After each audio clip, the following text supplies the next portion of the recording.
Chapter 11. The cow proved to be a godsend. The next day, Brian awakened in mid-afternoon, starving, and not sure it had all happened, although his body felt as if he'd been sleeping in a cement mixer. Every bone and muscle seemed to ache, but the moose was all there, leaning against the side of the shelter. He was starving and made a fire outside. He used the hatchet to chop out a section of ribs and cooked them on a stick over the flames and ate them when the fat was crackling.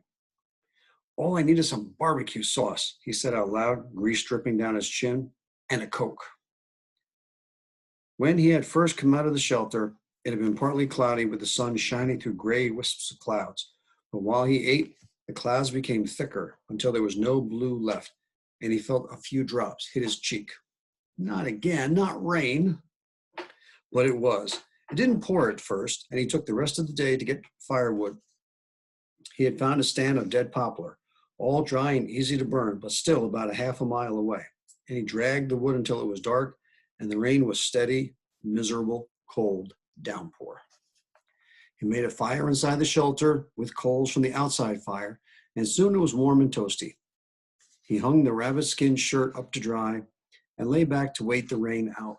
Having worked all night the previous night and slept most of the day, he wasn't sleepy and thought that the rain seemed light and would probably end by daylight. And when he finally dozed off, warm and snug in the shelter, it seemed to be coming down more lightly all the time.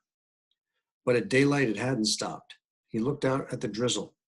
It had melted all the snow off and everything was a mess now. It had become cold and rain. It was freezing into ice on the limbs and the grass, and he was glad that he had plenty of wood piled up and a dry place to live.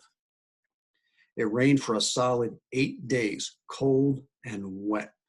And if he hadn't had the shelter and meat ready, he would have gone crazy.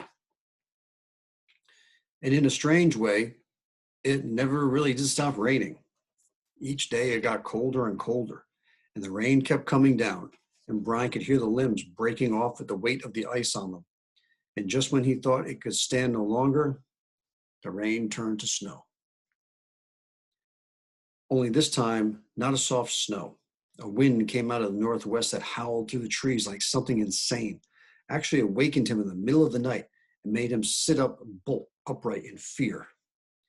The snow was small and hard at first, driving needles that seemed to cut his cheek when he looked outside, and then changing to blown, finer snow that found ways to seep into the shelter and melt hissing on the fire. He was not idle. He had dragged enough wood into last if he was careful, but by a second or third day, he was going stir crazy and looking for things to do. Luckily, there was much that needed doing. His clothing was far from adequate. The rabbit skin shirt was like paper and ripped easily. Indeed, it had been torn in several places during the moose attack and needed restitching. And Brian, with great effort, stretched the moose hide out in the rain and cut it in half and brought the rear half into the shelter. The hide was still wet from being on the moose. Hadn't had time to dry, but the fire and heat in the shelter worked fast, and within a few days it dried sufficiently to work. It was stiff and thick, and while it was still damp, he cut a rectangle for a moose shirt, stitching it down the sides with the moose laces, making it larger than the rabbit skin shirt. He did the same kind for sleeves, and then made a crude hood, which he stitched around the head opening. He did all this with the hair hide in. And when he put the rabbit skin shirt on underneath, and then the moose hide parka on the outside, even with the moose hide still uncured, he could feel his body warming instantly. He was also nearly went down with the weight. He figured the coat weighed at least 30 pounds, maybe more, and decided he wouldn't be doing much running in it. The snowstorm lasted 3 days on top of the rain, and Brian worked on his weak spot, his hands. He used moose hide and made a pair of crude mittens by using his hands for a pattern with a piece of charcoal drawn on the hide. The thumbs were so large, he could almost stick his whole hand inside the thumb hole. These he made with the hair side in and fashioned them large enough to allow a second set of rabbit skin mitts to be worn inside. The mittens were so big they kept falling off his hands, and he used moose hide to make a cord that went over his shoulders and held the mittens up if he relaxed his hands. All this was hard work and kept him busy for days, but worse work was the hide. As it dried, it started to harden, and it turned into something very close to board.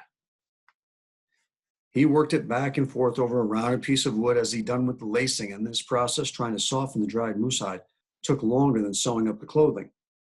And in the end, he had to settle for less than he wanted. He had the hide loose where it counted in the armpits and elbows and the hood, but much of the rest of it was only half supple, stiff enough that he worked on it for hours, and when at last the storm ended.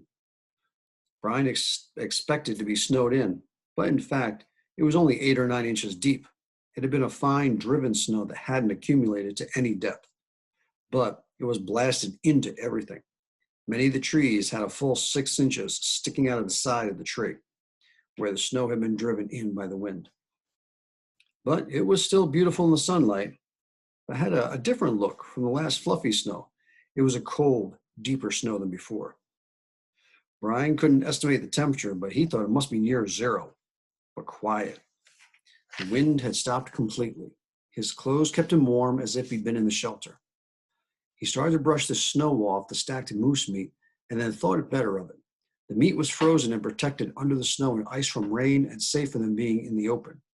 He didn't think the bear would come. It must be hibernating by now. And the same for Betty, whom he hadn't seen since just after the bear attack. So the meat would be all right just beneath the snow. He needed wood and spent most of the day dragging in dead poplar, finally taking off the parka because it was so heavy, and working in the rabbitskin shirt alone was just fine. Everything had frozen on it, but chipped off easily with the hatchet.